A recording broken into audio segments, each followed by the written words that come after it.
தெற்கு ரயில்வே சார்பாக இயக்கப்படும் வந்தே பாரத் எக்ஸ்பிரஸ் ரயில்களுக்கு பொதுமக்களிடம் அமோக வரவேற்பு கிடைக்கப்பெற்றிருக்கிறது. இதன் மூலமாக ரயில்வே துறைக்கும் தற்போது நல்ல வருவாய் கிடைக்கப்பெற்றிருக்கிறது. மேலும் கரண்ட் அவைலபிலிட்டி முறையில் செய்யப்பட்ட மாற்றங்களின் காரணமாக வந்தே பாரத் எக்ஸ்பிரஸ் ரயிலை பயன்படுத்தும் பயணிகளின் விகிதமும் தற்போது அதிகரித்திருக்கிறது. அப்படி என்ன மாற்றங்கள் இதில் கொண்டு வந்தார்கள், அதன் மூலமாக ரயில்வே துறைக்கு எவ்வளவு வருவாய் கிடைக்கப்பெற்றது, இன்றைய தினம் இதை பற்றி தான் இந்த வீடியோ டீடைலா பார்க்க போறோம். சேனல் யாரா புதுசா வந்தீங்கன்னா மறக்காம சப்ஸ்கிரைப் பக்கத்துல இருக்க பெல் ஐகானை போட்டுருங்க. அப்போ நம்ம ஒவ்வொரு வீடியோட நோட்டிபிகேஷன் உடனுக்குடன் வரும். வாங்க வீடியோக்குள்ள போகலாம். இந்தியாவின் செமி ஹை ஸ்பீட் வகையிலான ஒரு ரயில் தான் இந்த வந்தே பாரத் எக்ஸ்பிரஸ் ரயில். இதற்கு மற்றொரு பெயரும் உள்ளது ட்ரெயின் 18 என்று. நாடு முழுவதும் 150க்கும் மேற்பட்ட வழித்தடங்கள்ல இந்த வந்தே பாரத் எக்ஸ்பிரஸ் ரயில் ஜம்மு காஷ்மீர் வரை இயங்குகிறது. குறைவான பயண நேரம், அதிநவீன உட்கட்டமைப்பு வசதிகள் மற்றும் சொகுசான பயணம் உள்ளிட்ட காரணங்களால் பொதுமக்களிடம் இந்த வந்தே பாரத் எக்ஸ்பிரஸ் ரயில்களுக்கு நாடு முழுவதும் அதிக வரவேற்பு இருக்கிறது. அதிலும் நமது தெற்கு ரயில்வே கீழே தென் மாநிலங்கள்ல அதிக அளவிலான வரவேற்புகள் இருக்கிறது. தெற்கு ரயில்வே மண்டலத்தின் சார்பாக தமிழ்நாட்டிலிருந்து கேரளா,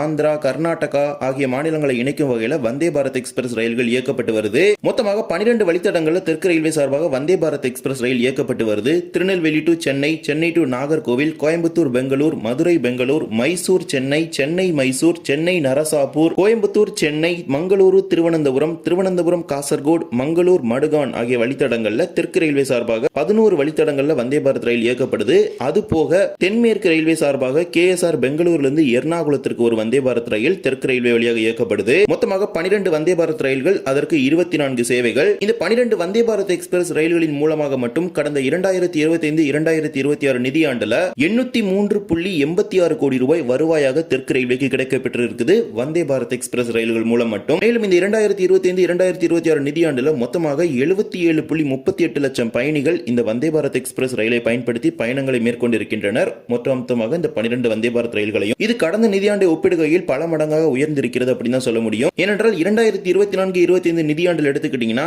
54.12 லட்சம் பயணிகள் தான் வந்தே பாரத் ரயிலில் பயணித்திருக்கிறார்கள். அதே 25-26 நிதியாண்டு எடுத்துக்கிட்டீங்கன்னா 77.38 லட்சம் பயணிகள் வந்தே பாரத் எக்ஸ்பிரஸ் ரயிலை பயன்படுத்தி தங்களின் பயணங்களை மேற்கொண்டிருக்கின்றனர். அதே போலதான் வருவாய் அடிப்படையிலும் 24-25 நிதியாண்டுல 540.65 கோடி ரூபாய் வந்தே பாரத் ரயில்கள் மூலம் வருவாயாக கிடைத்திருக்கிறது. அதே 25-26 நிதியாண்டுல 803.86 கோடி ரூபாய் வருவாயாக கிடைத்திருக்கிறது. மேலும் தெற்கு ரயில்வே அளவில் இயக்கப்படும் 3 வந்தே பாரத் எக்ஸ்பிரஸ் ரயில்களுக்கு 100% ஆக்குபன்சி கிடைக்கிறது. அதாவது முழு அளவில் அந்த வந்தே பாரத் ரயிலை பொதுமக்கள் பயன்படுத்திக்கிறாங்க. மங்களூரு சென்ட்ரலிலிருந்து திருவனந்தபுரம், திருவனந்தபுரத்திலிருந்து காசர்கோடு, சென்னை எழும்பூர்லிருந்து நாகர்கோவில் ஆகிய 3 வழித்தடங்கள் இயக்கப்படும் இந்த ரயில்கள் எல்லாமே 100% ஆக்குபன்சியோட ஒவ்வொரு நாளும் பார்த்தீங்கன்னா இயங்கிட்டு இருக்குது. இந்த வந்தே பாரத் எக்ஸ்பிரஸ் ரயில்களுக்கு பொதுமக்களிடம் அதிக வரவேற்பு பெற்றுவதற்கான ஒரு முக்கியமான காரணம் இருக்கிறது. அதுதான் கரண்ட் அவைலபிலிட்டியில் ஏற்படுத்தப்பட்ட ஒரு மாற்றம். கரண்ட் அவைலபிலிட்டியை பொறுத்தவரை எல்லா ரயில்களுக்குமே அந்த ரயில் புறப்படுவதற்கு 30 நிமிடங்களுக்கு முன்பு வரை ஐஆர்சிடிசிஆர் ரயில் ஒன் போன்ற செயலிகளை பார்த்தீங்கன்னா இந்த கரண்ட் அவைலபிலிட்டியில் டிக்கெட் இருந்துச்சுன்னா நம்ம புக் பண்ணிக்க முடியும். அதே சிஸ்டம் தான் வந்தே பாரத்ல இருந்துச்சு. பட் அதுல தான் ஒரு மாற்றத்தை கொண்டு வந்திருந்தாங்க. அதாவது ரயில் புறப்படக்கூடிய நிலையத்திலிருந்து அந்த ரயில் புறப்பட்டு இடையில் வரக்கூடிய ரயில் நிலையத்தில் அந்த ரயில் வருவதற்கு 15 நிமிடங்களுக்கு முன்னதாக வரை நாம் முன்பதிவு செய்து கொள்ளலாம் அப்படிங்கிற ஒரு ஆப்ஷனை கொண்டு வந்தாங்க. இதனால கடைசி நேரத்தில் திடீர் பயணம் மேற்கொள்ளக்கூடிய பயணிகளுக்கு கூட இந்த வந்தே பாரத் எக்ஸ்பிரஸ் ரயிலில் பயணிப்பதற்கான ஒரு வாய்ப்பு கிடைக்கப்பெற்றது. ஃபார் எக்ஸாம்பிளுக்கு சென்னை எக்மோர்ல இருந்து 5 மணிக்கு நாகர்கோவில் வந்தே பாரத் கிளம்புதுன்னு எடுத்துக்கிட்டீங்கன்னா அந்த ட்ரெயின் 6:30க்கு தான் விழுப்புரத்துக்கு வருது. சோ விழுப்புரத்துல இருந்து 6:30 அப்படிங்கிற டைம்ல இருந்து 6:15 அந்த டைம் வரைக்கும் நம்ம ரிசர்வேஷன் பண்ணிக்க முடியும். அந்த ட்ரெயின் சென்னை எக்மோர்ல கிளம்பி இருந்தாலும் அந்த ட்ரெயின் விழுப்புரத்துக்கு வர 15 நிமிஷத்துக்கு முன்னாடி வரைக்குமே நம்ம ரிசர்வேஷன் பண்ணிக்க முடியும். இந்த ஒரு ஆப்ஷனை பாத்தீங்கன்னா ஃபர்ஸ்ட் ஃபேஸா 8 ட்ரெயின் இன்ட்ரோடியூஸ் பண்ணியிருந்தாங்க. சென்னை நாகர்கோவில், மங்களூர் திருவனந்தபுரம், மதுரை பெங்களூர், சென்னை நரசாபூர், மங்களூரு மடுகான், கோயம்புத்தூர் பெங்களூர் இந்த ரயில்கள்ல பாத்தீங்கன்னா இந்த ஃபெசிலிட்டியை பாத்தீங்கன்னா ஃபர்ஸ்ட் இன்ட்ரோடியூஸ் பண்ணியிருந்தாங்க. இதற்கு பொதுமக்களிடையே பாத்தீங்கன்னா அதிக வரவேற்பு கிடைக்கப்பெற்றது அப்படின்னு தான் சொல்ல முடியும். ஏன்னா கரண்ட் அவைலபிலிட்டியோட புக்கிங்கோட கவுண்ட் பாத்தீங்கன்னா நாளுக்கு நாள் அதிகரிக்க துவங்கி இருக்குது. 2025 ஏப்ரல், மே, ஜூன் இந்த 3 மாதங்கள் எடுத்துக்கிட்டீங்கன்னா மொத்தமா 16,729 பயணிகள் கரண்ட் அவைலபிலிட்டி முறையை பயன்படுத்தி தங்களுடைய பயணத்தை மேற்கொண்டிருக்கிறாங்க.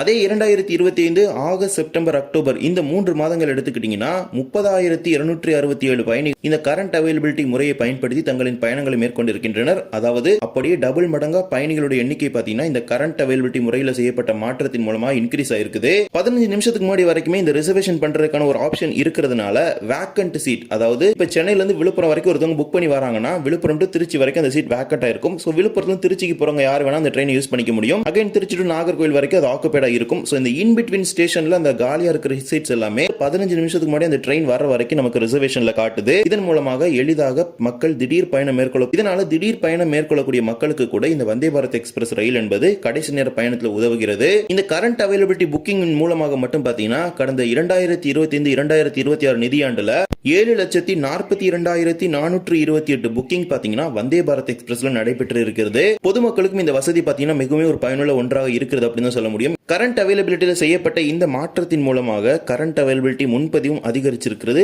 அதன் மூலமாக ரயில்வே துறைக்கு வருவாயும் அதிகரிச்சிருக்கிறது. இதன் மூலமாக முன்னதாக வெறும் 8 ரயில்களில் மட்டுமே இந்த கரண்ட் அவைலபிலிட்டி ஆப்ஷன் இருந்துச்சு. தற்போது தெற்கு ரயில்வேயில் புறப்படக்கூடிய 17 வந்தே பாரத் ரயில்களுக்கு இந்த கரண்ட் அவைலபிலிட்டி ஆப்ஷனை பாத்தீங்கன்னா இம்ப்ளிமெண்ட் பண்ணியிருக்காங்க. இதன் மூலமாக கடைசி நேர பயணம் மேற்கொள்ளக்கூடிய மக்களுக்கு இது ஒரு பயனுள்ள ஒன்றாக இருக்கிறது. இந்த வந்தே பாரத் எக்ஸ்பிரஸ் ரயில்கள்ல கேரளத்தில் ஆபரேட் ஆகிற 2 வந்தே பாரத் எக்ஸ்பிரஸ்மே பொதுமக்களிடையே அமோக வரவேற்பு பெற்றிருக்குது. அதே போல நம்ம தமிழ்நாட்டில் எடுத்துக்கிட்டீங்கன்னா சென்னை டு நாகர்கோவில் போற வந்தே பாரத் 2 டைரக்ஷன்லயே 100% ஆக்குபன்சியோட ரன் ஆயிட்டு இருக்குது. அடுத்த ஸ்டேஜ்ல பாத்தீங்கன்னா திருநெல்வேலி வந்தே பாரத், கோயம்புத்தூர் வந்தே பாரத் இந்த மாதிரி ட்ரெயின்ஸ் எல்லாமே இருக்குது. பொதுமக்களின் தேவையை அறிந்து 8 பெட்டிகளில் இருந்த ரயில்கள் எல்லாம் 16 பெட்டிகளாக மாற்றப்பட்டது. அதே போல 16 பெட்டிகளை கொண்டு இயக்கப்பட்ட ரயில் 20 பெட்டிகளை கொண்ட ரயிலாக மாற்றப்பட்டது. இவ்வாறு ஒரு சில மாற்றங்கள் இந்த வந்தே பாரத் எக்ஸ்பிரஸ் ரயில்களில் தொடர்ந்து மேற்கொண்டு தான் இருக்கிறாங்க.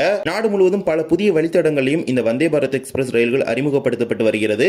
அதில் நம் தமிழ்நாட்டில் அறிமுகப்படுத்தப்பட்ட அனைத்து ரயில்களுக்குமே நல்ல வரவேற்பு கிடைக்கப்பட்டிருக்கிறது. தொடர்ந்து பல ஊர்களுக்கு வந்தே பாரத் எக்ஸ்பிரஸ் ரயில்களை அறிமுகப்படுத்துவதற்கான ஒரு திட்டமும் தெற்கு ரயில்வேயிடம் இருக்கிறது. குறிப்பாக சென்னை ராமேஸ்வரம் வழித்தடத்தில் வந்தே பாரத் ரயில் இயக்குவதற்கான திட்டம் இருக்குது. அதே போல சென்னையிலிருந்து கோயம்புத்தூர் போற வந்தே பாரத்தை மேட்டுப்பாளையத்துக்கு எக்ஸ்டெண்ட் பண்றதுக்கான ஒரு பிளான் இருக்குது. மேலும் ஆய்வு மேற்கொண்ட மத்திய இணையமைச்சர் எல் முருகன் அவர்கள் திருச்செந்தூருக்கு வந்தே பாரத் ரயில் இயக்குவது பற்றி பரிசீலனை செய்யப்படும் என்றும் தெரிவித்திருக்கிறார். இவ்வாறு பல புதிய அறிவிப்புகள் வரக்கூடிய மாதங்களில் வருவதற்கான வாய்ப்புகள் இருக்கிறது. தமிழ்நாட்டில் நல்ல வரவேற்பு இந்த ரயில்களுக்கு கிடைக்கப்பட்டிருக்கு அப்படின்னு சொல்ல முடியும். இதற்கான ஒரு அறிக்கையை தெற்கு ரயில்வே சார்பாக வெளியிட்டிருக்காங்க. இந்த ஒரு வீடியோவில் வீடியோ பிடிச்சிருந்தா மறக்காம like and share and subscribe பக்கத்தில் பெல் ஐகான் போட்டுருங்க. அப்போ நம்ம போற ஒரு வீடியோட நோட்டிபிகேஷன் உடனுக்குடன் வரும். இன்னொரு வீடியோ சந்திக்கலாம். தேங்க்ஸ் ஃபார் வாட்சிங்.